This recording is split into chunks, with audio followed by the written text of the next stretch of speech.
My name is Leslie Kline. I live in the Moe's Valley and I have a small farm. I raise mainly chickens for eggs.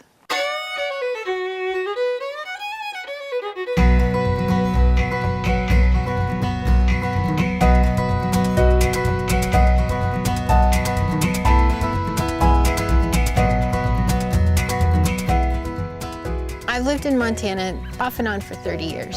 One thing that I notice that everyone can notice about the change in climate is that there used to be permanent snowfields in the Missions. You don't see them anymore, they're gone. There's a lot of snow in the Missions right now, but when it all melts off, and there used to be small glaciers. I'm an irrigator, so I depend on the snowpack in the mountains for the irrigation water, as does everyone around here and all the agriculture around here. That's been really sketchy in some of the years past, that the snowpack has melted off earlier. There's some issues of water availability in the fall especially. I'm a swimmer and I like to get in the Flathead River as often as possible.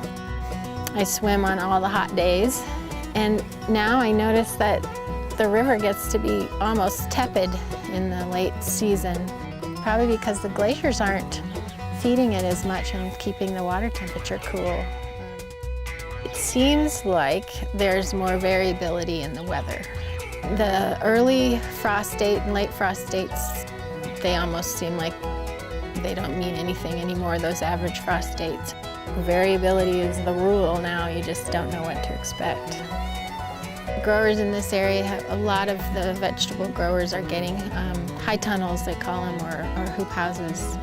And that's helping them extend their seasons and cope with that variability in the weather.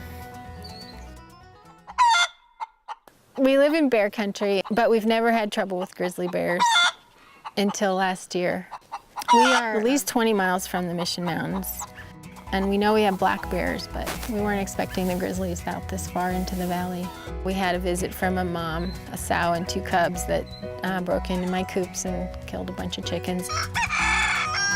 I understand that they're having some trouble with food sources that are being unavailable because of probably climate change, like the white bark pine seeds and things like that. And also I think they're not denning as early as they used to because the snow doesn't fall as early and the snowpack is too low for them to hibernate. So we probably will be having more bear issues, and I'm now a good bear citizen and I have my electric fence up. So I hopefully won't have any more problems, but that was a big shock. That was a big change last year, to have to think about grizzly bears. In my heart, not anything affecting my business or anything, I'm saddened by climate change, and I know there's species that are really struggling and probably won't survive. All our domestic animals are going to be fine. The chickens are going to be fine. We can all cope, but the pika and the bears and the wolverines are going to have a hard time. So I worry about them.